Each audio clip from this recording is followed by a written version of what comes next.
Olá, nós estamos mais uma vez por aqui trazendo opiniões importantes e vamos falar especialmente de economia, porque nós temos um dos principais economistas de Santa Catarina com a gente. Ele é economista, é do DIEESE e é conhecido de todos que trabalham neste ramo e que se interessam por crescimento econômico do Estado, do país. É um importante observador da cena da economia brasileira e especialmente aqui em Santa Catarina. Nós estamos falando do José Álvaro Cardoso. Ele está conosco. Tudo bem, José Álvaro? Tudo bem, Marcelo? E contigo? Tudo Tranquilo? certo, tudo certo. Nós escolhemos uma pauta aqui, por tua sugestão, inclusive, para a gente falar especialmente do desemprego e a precarização, esta brutal crise no mercado de trabalho brasileiro. Este é o título que tu me passaste aqui, que inclusive é tema de um das lives aí que tu tens feito esta semana. O Zé Álvaro, nós estamos enfrentando um desemprego que a gente sabe que ele não se restringe apenas ao mercado brasileiro, ele vem de mais longe. Nós sabemos que a nossa economia está muito ligada à economia norte-americana. Nós temos quase que um papel carbono por aqui, né? E os americanos estão enfrentando também um desemprego muito grande. Vamos começar por aí, depois, claro, vamos descer um pouco mais nas questões catarinenses e brasileiras, né? Porque também nós temos as nossas peculiaridades, né? Mas esta é a macro explicação de tudo, né? Na sua visão, como é que isto está interligado, hein, Zé Álvaro? Olha, esses fenômenos, tipo o emprego e desemprego, eles estão muito ligados, inclusive neste momento, por um aspecto, Marcelo, que tu sabes bem, que é a tal da quarta revolução industrial, né? Nós estamos atravessando aí mais uma revolução tecnológica e um dos fenômenos que sempre aparece em todas as revoluções industriais, desde lá do século XVIII, da primeira, é uma grande contradição, principalmente entre desenvolvimento das forças produtivas, explode o desenvolvimento das forças produtivas, e as relações sociais de produção do capitalismo. Né? É uma principal contradição que surge nesse momento.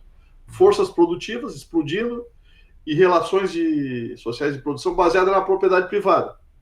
E a principal forma dessa contradição se manifestar é através do desemprego tecnológico. Né? Então, na verdade, o Brasil está passando por aquilo que se pode chamar de uma tempestade perfeita.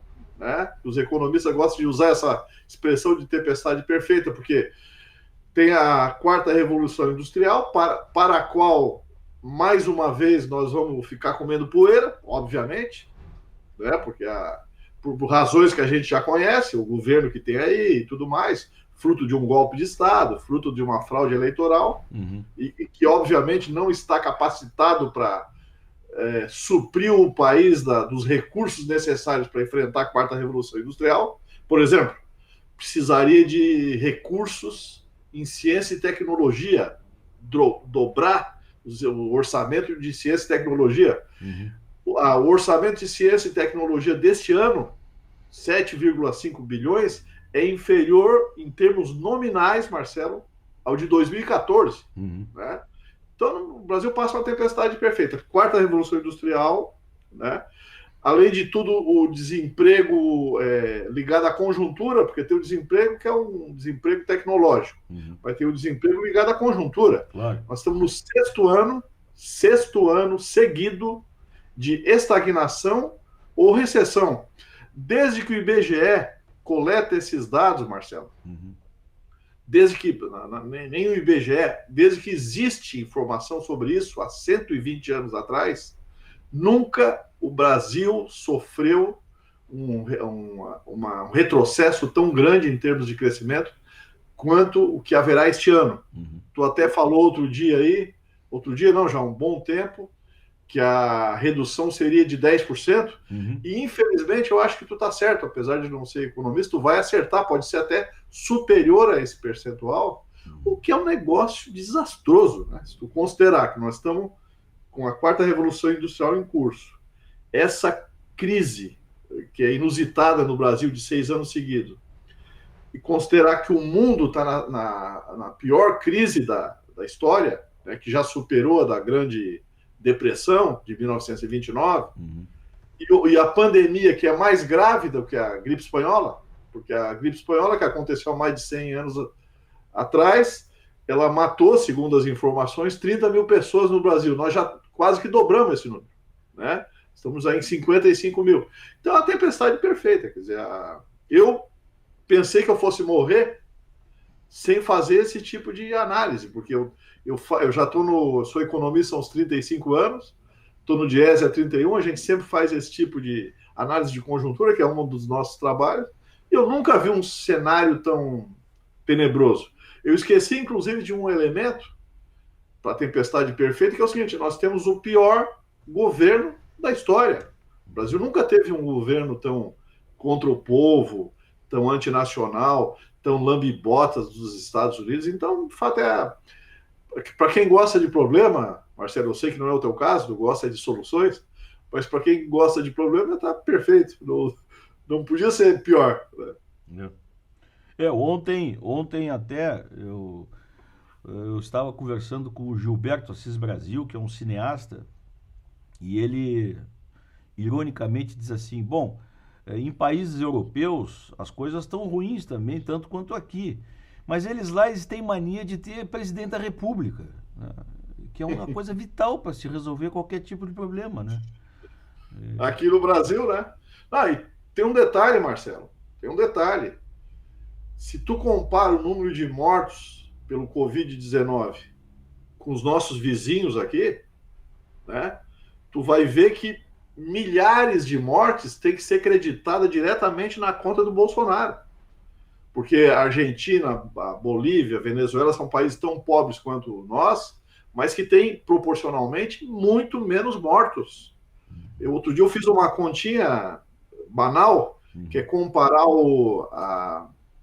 os efeitos do Covid-19, da pandemia, em São Paulo com a Argentina, porque tem a mesma população. São 44 milhões de pessoas na Argentina, que é a mesma população do estado de São Paulo. E o resultado da conta que eu cheguei é o seguinte: São Paulo tem 13 vezes mais mortes do que na Argentina, né?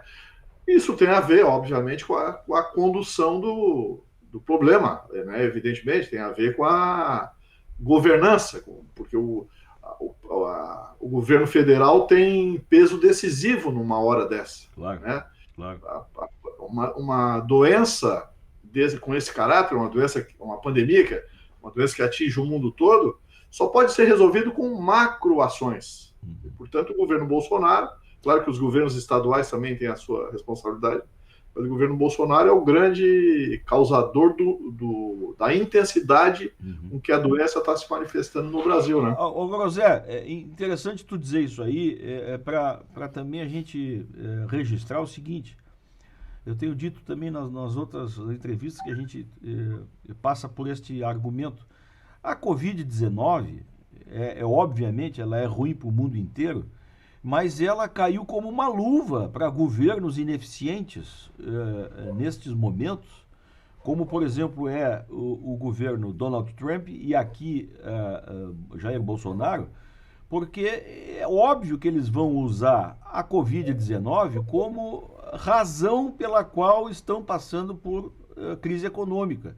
Mas nós, aqui que observamos um pouco mais atento à cena, nós sabemos que essa crise econômica vem se acumulando há anos. E antes da Covid, agora neste ano que começou, a gente já sabia que as coisas iam muito mal, tanto lá como cá, né? E agora o presidente brasileiro talvez use este argumento para dizer que as coisas vão mal, né? Aliás, o ministro tem dito isso, né? Nós estávamos decolando não sei o quê, né? Mas enfim, mas diz agora que depois da pandemia nós vamos decolar de novo, né? Isto é um argumento, infelizmente, importante para explicar a crise mundial e brasileira, né, Zé? Na verdade, esse é um argumento de mentiroso, né? Porque Paulo Guedes, Bolsonaro, esses caras são tudo mentirosos, né?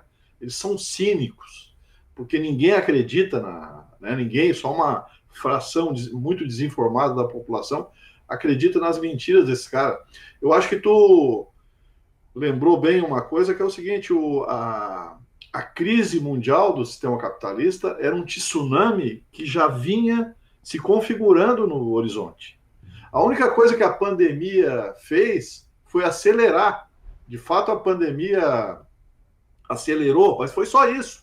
A crise mundial está sendo cantada em verso e prosa por muitos economistas no mundo todo.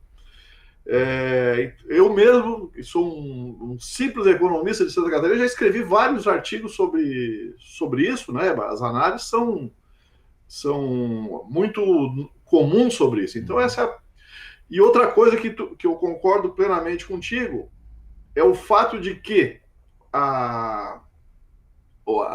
o Covid-19, a pandemia, ela está evidenciando duas coisas.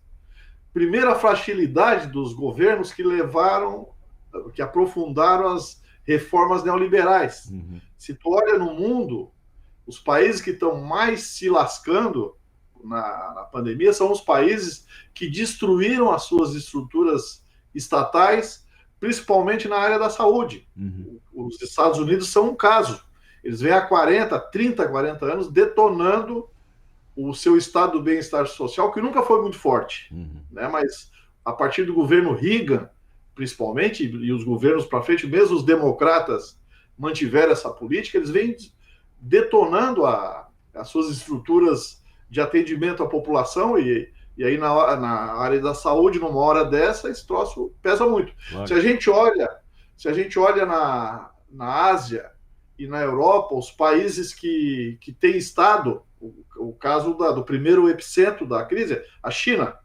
Né? A China se saiu muito bem, se a gente for pensar, né? Se a gente comparar com o que aconteceu na Europa e principalmente com os Estados Unidos, o Brasil é quase que fora de qualquer comparação, porque aqui tem Bolsonaro, mas tu percebe que a China se resolveu muito bem. Ela chegou a fazer um isolamento social no início de mais de 50 milhões de pessoas, que é superior à população de muitos países.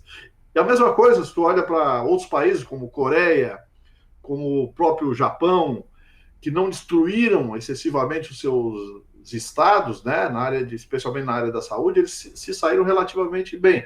Já os países que aprofundaram as reformas neoliberais, como Espanha, a própria Itália, né, Inglaterra, tiveram consequências bem piores, né?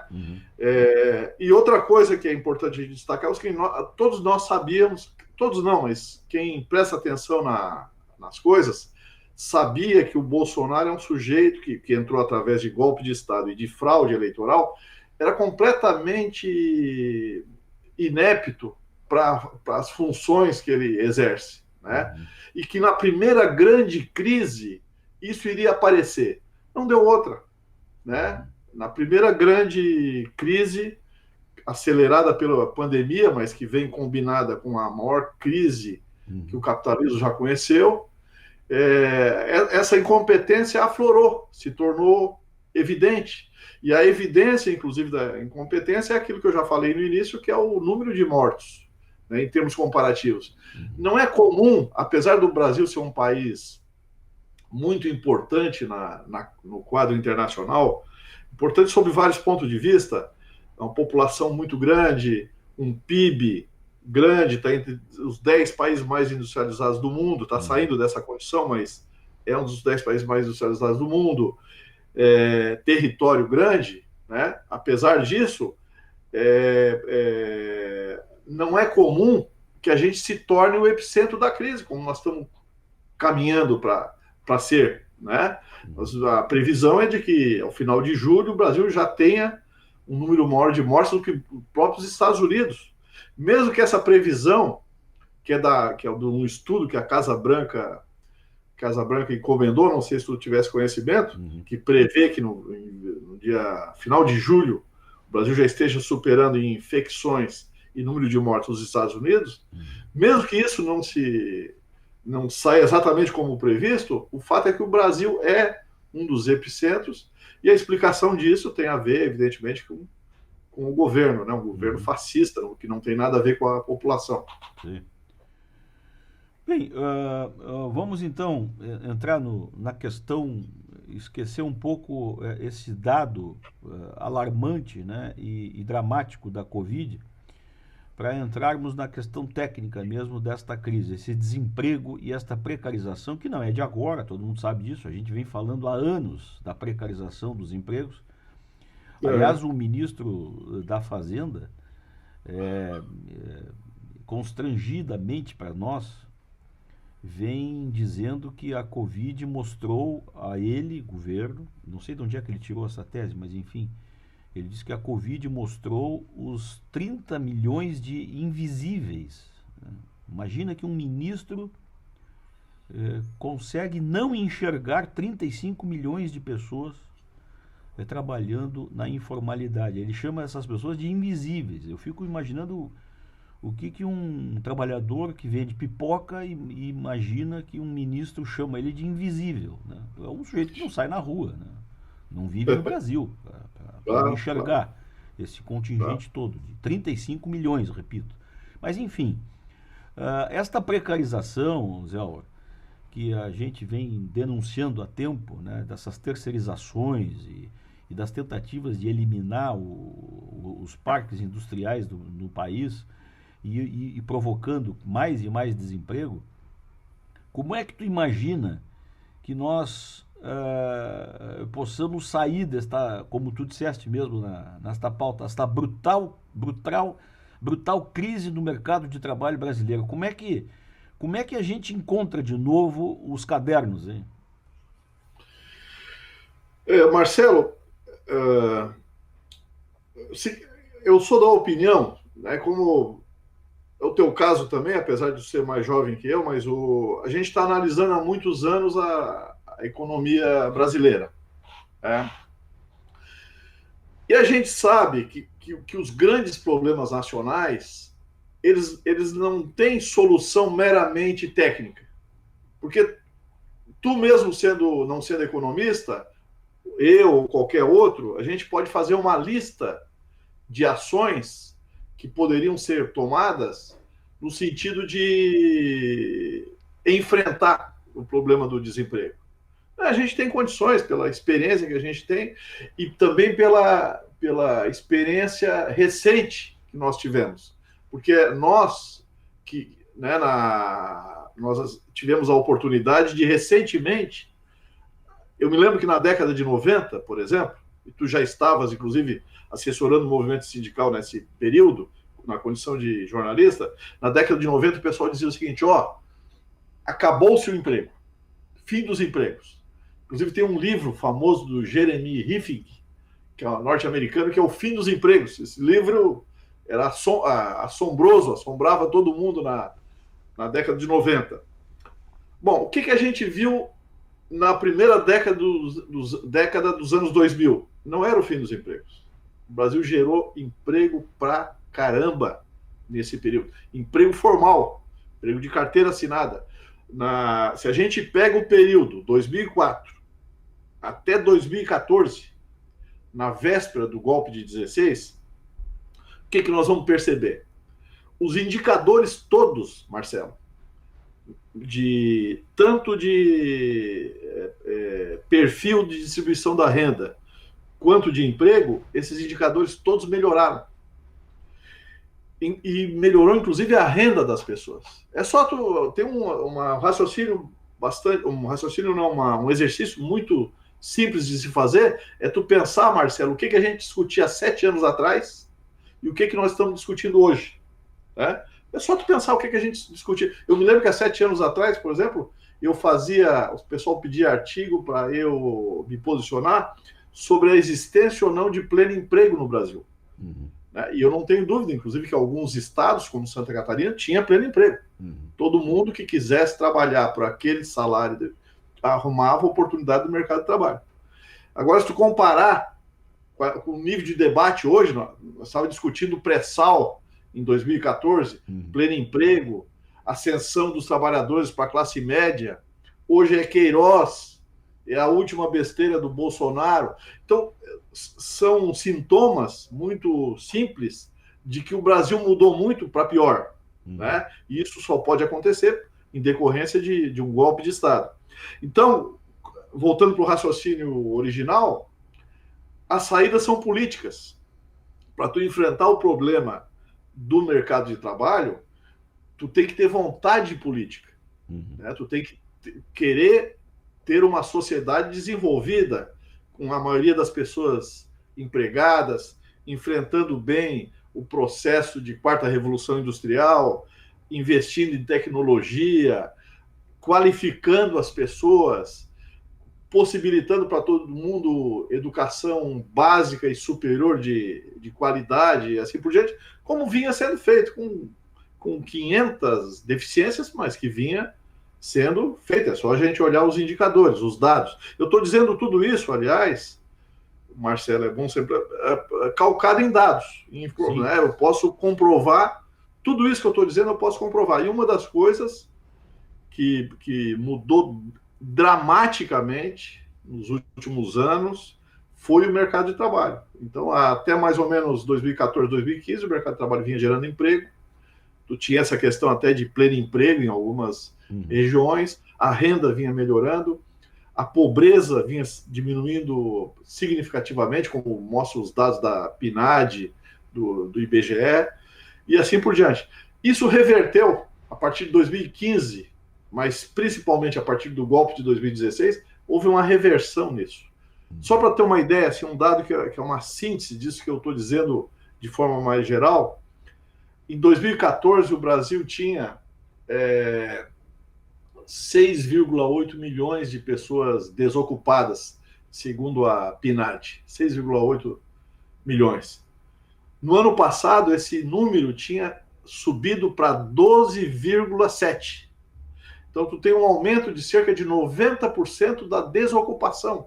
Esse é um dado que sintetiza muito bem. Se tu olha o dado de renda, é a mesma coisa. A renda do assalariado, o rendimento médio mensal de todos os trabalhos, segundo a PNAD também, o valor do ano passado, de 2013, era 2.330. Esse era o mesmo valor de 2014.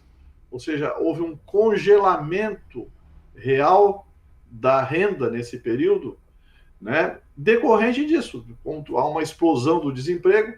E tu lembrou um aspecto muito importante aí também, que é o seguinte: quando a taxa de desemprego se eleva muito rapidamente, num curto período de tempo, aumenta também dramaticamente a precarização do trabalho. Ou seja, não é apenas gente ficando desempregada, é gente sendo precarizada, sendo terceirizado, trabalhando menos, pejotizando-se, mudando a sua forma de contratação, né, com carteira assinada para PJ. No Brasil aumentou muito, mas muito mesmo, o número de trabalhadores por conta própria. O cara perde o emprego de carteira. Zé, tu sabes que, só para fazer um parênteses aí e falar dessa Foi precarização... bom ter me cortado, que eu estou falando muito. Foi bom ter me cortado. Não, eu acho que não, mas enfim, quando falou agora em precarização, eu me lembrei talvez do exemplo mais expressivo de trabalho precarizado, que é, por exemplo, o mais expressivo, o trabalho em call center, né? São por período, nós temos empresas que empregam de 800 a 1.500 pessoas por período. Elas trabalham tudo no andar inteiro de um prédio, às vezes. E essas 1.500 pessoas, 800 pessoas, ao mesmo tempo usam 2 banheiros. E eu já tive oportunidade de lidar com o seguinte assunto. A categoria X no local tal está sofrendo de sarna. O trabalhador pegou sarna. por conta de 800 pessoas trabalhando juntas, utilizando 2 banheiros, sem poderem levantar do local de trabalho e quase sem poder se alimentar direito, porque tinham apenas 15 minutos para ir e voltar, se alimentar, e o supervisor fica passando nos corredores como aqueles velhos chicoteadores, né? Para o sujeito trabalhar mais e tal. Quer dizer, isso baixou a imunidade dos trabalhadores e uma sarna virou imagina, né? Uma categoria de trabalhadores sofrendo de sarna, né? É uma coisa inimaginável isso, né? Então, isso é a tal da precarização. Quando a gente lidou com esse assunto, eu digo, bom, agora não há mais ninguém que não entenda o que quer dizer a palavra precarização. Precarização, né? É verdade. Tu não vê o exemplo aí dos entregadores de comida de bicicleta? Por exemplo, outro dia teve uma manifestação em São Paulo desse pessoal, porque uma das características desse pessoal é a dessindicalização, né? A desorganização. Sim. Né? Eles estão na pré-história, estão na primeira revolução industrial ainda, em termos de organização sindical. Sim. E até foi uma coisa surpreendente a manifestação deles, o que revela o nível de precarização. O desmonte, né? Exatamente. Esses caras, eu estava vendo um relato de alguns deles, tem camarada ali que come de manhã feijão e arroz, que é o que o salário dele permite comer, ele come em casa, um prato de feijão e arroz, 2 pratos, o que puder, roda 100 quilômetros durante o dia, sem se alimentar, e trabalha o dia todo com fome, porque, é claro, um garoto, um jovem, né, tu come de manhã, depois de 2 horas pedalando, tu tá morrendo de fome. Claro. É natural isso, né? Claro. E o cara com as costas cheias de comida, porque a função dele é levar comida na casa das pessoas, e o cara não come, cara, ele não tem nada, quer dizer, é o dinheirinho seco do trabalho que ele faz, sem nenhum benefício, sem previdência social, digamos, é a selva. Claro. E esses picareta, tipo Paulo Guedes, gostam disso, porque isso é a expressão do neoliberalismo. São os invisíveis, né? Exatamente. Esses caras, no fundo, eles gostam disso. Eu vou te falar uma coisa, Marcelo. Tem coisa que tu não aprende na academia, né? E a maioria das coisas que a gente sabe, nós não aprendemos na academia, né? Porque tu aprende na experiência, na vida e tal. Uma das coisas que eu descobri, para minha surpresa, né? Descobri isso só em 2014, mais ou menos, 2013, é que a burguesia não gosta de geração de empregos, a ponto de se fazer a discussão se existe pleno emprego ou não, como estava acontecendo em 2014. Em mesa de negociação, porque um dos trabalhos do Diese é assessorar os sindicatos em mesa de negociação, eu ouvi várias vezes os patrões reclamarem do pleno emprego, do fato de que o mercado estava gerando muito emprego. E aí eu até questionava, pô, vocês não acham legal isso para o país, etc. Não, isso não é bom, que o trabalhador fica se achando, o trabalhador fica autoconfiante, ele não está nem aí se perder o emprego. Ou seja, o que eles estavam me dizendo? Para um ignorante de um economista que achava que todo mundo, né, apostava na geração de emprego. Estava dizendo para ti o seguinte, cara, é fundamental nós ter uma reserva de gente esfomeada, louco para trabalhar, é fundamental ter essa reserva, porque assim nós botamos medo nos trabalhadores que estão trabalhando e achatamos os seus salários, o trabalhador submete a trabalhar por salários menores. Então, quando a gente analisa os níveis salariais do Brasil, da América Latina e até mesmo dos países ricos, nós temos que lembrar o seguinte, para manter esse nível salarial é fundamental o exército de reserva. Isso a gente tinha lido nos livros e tal, né? E tu ficava assim, não, isso não sei se é bem assim. Mas nós, no período recente, tivemos chance de constatar isso. Né? O empregador, uma parte da burguesia, especialmente os que têm mais poder e mais capital, eles não gostam de de excesso de geração de emprego, porque isso atrapalha a exploração da mão de obra. Esse pessoal que tu mencionou, do call center, ou os entregadores de comida, eles só se sujeitam a pedalar o dia todo com fome, levando comida nas costas, porque eles não têm outra alternativa, não tem outra oportunidade. Tá evidente, porque salvo a hipótese de que eles são masoquistas, o que pode explicar é esse fenômeno sociológico, né? O cara não tem outra onde cair e apela para isso, né? Uhum. Agora, o Zé Álvaro, nós já estamos nos encaminhando aqui para a reta final da nossa entrevista, mas eu queria ainda abordar contigo essas saídas, né? Se é que a gente pode dizer alguma coisa nesse terreno. Mas o que eu tenho visto é o seguinte, eu quero que tu analise isso. Dia desses eu conversei com o ex-governador Germano Rigotto, o governador rio-grandense, há anos atrás, e ele é um desses especialistas em tributarismo, em questões fiscais, né? E ele estava falando da importância disso, da arrecadação do governo, enfim.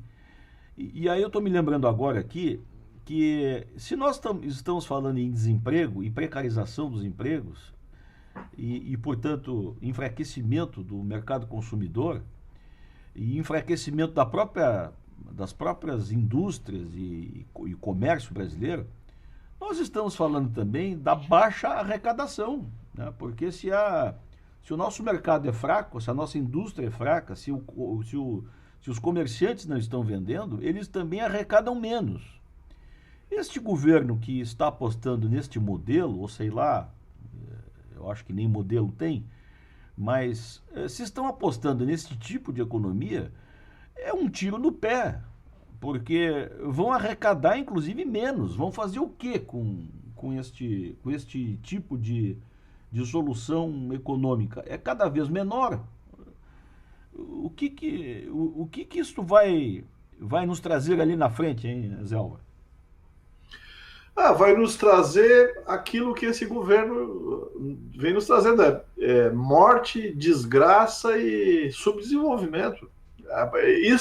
Quanto a isso, eu não tenho nenhuma ilusão, Marcelo. Esses caras, eles vão para o lixo da história. Amanhã ou depois o Paulo Guedes talvez nem esteja morando aqui no Brasil, Bolsonaro não sei onde é que ele vai estar, mas esses caras vão para o lixo da história. Nós nunca tivemos um governo tão lambibotas como esses. Eles não têm... Não é que... Vê bem, não é que não tenha projeto nacional de desenvolvimento, porque outros governos também não tinham projeto nacional, que, aliás, é uma coisa rara no Brasil. Pouquíssimos dos governos tiveram. Mas o problema deles não é esse. É que o projeto deles é para liquidar o Brasil. É a conclusão que eu chego. Como eles estão a serviço de uma potência estrangeira, uma potência imperialista, que são os Estados Unidos. Os Estados Unidos, por exemplo, não têm interesse, como qualquer ignorante sabe, que o Brasil tenha indústria. Então o Brasil está num processo... eles não queriam nem que o Brasil produzisse aço. Getúlio Vargas teve que negociar isso na década de 30 e 40, né? Para ter a usina de Volta Redonda. Eles não queriam isso, porque o único país que pode rivalizar com os Estados Unidos nas Américas é o Brasil. Então eles querem lascar o Brasil. E esses caras estão a serviço dos americanos. Eu digo isso para vocês, não é teoria da conspiração. Então eles querem que o Brasil se lasque em todos os sentidos. Amanhã ou depois, se a gente tiver aqui uma explosão social decorrente da miséria, né, e é muito possível que isso aconteça, é muito possível, nós poderíamos inclusive trabalhar com vários dados sobre isso, esses caras não estão nem aí, né? O Paulo Guedes, a sair do aeroporto, ele pega um avião, vai morar onde quiser, ele tem recurso para isso, né? Ele é um cara que tem muita grana. Possivelmente o Bolsonaro é a mesma coisa, a extrema-direita que está no poder vai fazer isso. Agora, nós vamos ter que ficar aqui, né? Isso que eu estou dizendo, nós não adianta a gente querer analisar a política desses caras, como fez o aí o político Rigoto, com uma lógica desenvolvimentista, com uma lógica de preservar os interesses do país e tal. A lógica deles é outra. A lógica deles é outra. Eu até acho que o Bolsonaro não sabe o que está fazendo, porque, né, assim, digamos, é um cara ideológico de extrema-direita que não tem consistência técnica nenhuma e tal, só pensa através de uma visão de fascista e tudo mais, que ele é um fascista mesmo, assumido, mas o grupo que o colocou ali sabe o que está fazendo. Inclusive tem um detalhe importante, Marcelo, eu sei que eu estou me estendendo, mas eu queria só fazer esse registro. Todo o pessoal que botou o Bolsonaro lá, eles procuram fazer agora, né, em função de tudo que o Bolsonaro vem fazendo, ele corre o risco de sair do poder, de não terminar o governo e tal, ele está pendurado por poucas coisas, mas o pessoal que o colocou lá, a direita tradicional que o colocou lá, procura fazer uma jogada que é diferenciar o Bolsonaro do seu programa neoliberal, conduzido pelo Paulo Guedes. Certo? Por quê? Porque a Rede Globo, ao mesmo tempo que bate no Bolsonaro, a Rede Globo é a favor, por exemplo, da privatização da água, né? Das privatizações, da detonação do nosso mercado de trabalho e assim por diante. Né? Então, esse é um movimento que a gente tem que perceber também. Né? Na verdade, Paulo Guedes é o Bolsonaro da economia. Claro. Aliás, ele mesmo diz isso, né? Exatamente, ele é o Bolsonaro da economia, com todos os defeitos do Bolsonaro. Isso é bom a gente ter claro, né? Zé, tem um detalhe, Marcelo. Tem um detalhe. O mais importante para nós não são as besteiras que o Bolsonaro fala. O mais importante para nós é o programa de guerra contra o povo que o Paulo Guedes está conduzindo. Isso é mais importante, porque isso aí, amanhã ou depois, nós vamos esquecer com muita satisfação do Bolsonaro. Mas aquilo que está sendo feito para destruir a economia brasileira, a gente não consegue virar a página. Isso vai por muitas e muitas décadas se refletir na situação nacional, né? Sim. Ô, Zé Álvaro, eu te faço a última pergunta, que eu na verdade até também já fiz no programa no Vox Mundi, aqui com o Arlindo Falco Júnior. Nós sabemos que Donald Trump não vai bem, né? Vai mal. Ele é muito provável que perca as eleições já nesse final deste ano. A vaca do Trump está indo para o brejo. Este brejo nos interessa, ou seja, o efeito Orloff, né? Eu sou você amanhã, será positivo aqui no Brasil, ou seja, ainda, a derrota de Trump será uma coisa positiva para a nossa economia no mês seguinte, vamos dizer assim? Eu acho que não. Eu acho que não, porque a estratégia de política internacional, geopolítica dos Estados Unidos, não é o Trump que faz. O Trump, coitado, é um outsider. Né? Ele entrou lá porque o Império cometeu alguns equívocos. Mas eu não tenho dúvida que a Hillary Clinton seria até pior para o Brasil. Não tenho dúvida disso. Porque o que acontece? Vamos lembrar uma coisa. Às vezes as pessoas ficam dando porrada no Trump e eu vejo isso aí nas redes sociais, botando uma foto do Obama. Esse aqui é que era bom. Quando o Brasil sofreu o golpe de 2016, o presidente era Obama, certo? É bom a gente lembrar que em 2013 a Dilma cancelou uma viagem aos Estados Unidos porque descobriu que o telefone celular dela, de vários ministros da Petrobras, estava sendo espionado. E era o Pelé Obama, que o Lula diz que parecia baiano, era o baiano Obama. Né? Ou seja, a estratégia do Pentágono, geopolítica, de dominação da América Latina, independe das eleições. Independe, eu diria até que o Trump até atrapalhou um pouco, né, essa estratégia, porque com a ignorância dele, com aquela atrapalhou. Então eu acho, assim, para resumir a resposta, que não faz muita diferença. Dependendo de quem esteja lá, eles vão continuar fazendo as mesmas sacanagens contra a Venezuela, contra a América Latina como um todo, contra o Brasil, independente de quem assuma lá. Se for Partido Democrata, vamos falar a verdade, e Partido Repúblico, não faz muita diferença, do ponto de vista. Eu estou me lembrando aqui, há anos, quando o Obama estava assumindo, eu disse isso aqui na Reda Brasil e também na Rádio Guarujá, onde a gente tinha um programa, foi muito criticado por isso, mas eu disse assim, cuidado, hein? O Obama é negro, mas a casa continua sendo branca. Né? Claro. E exatamente. A gente acabou vendo, como tu acabou de dizer, né?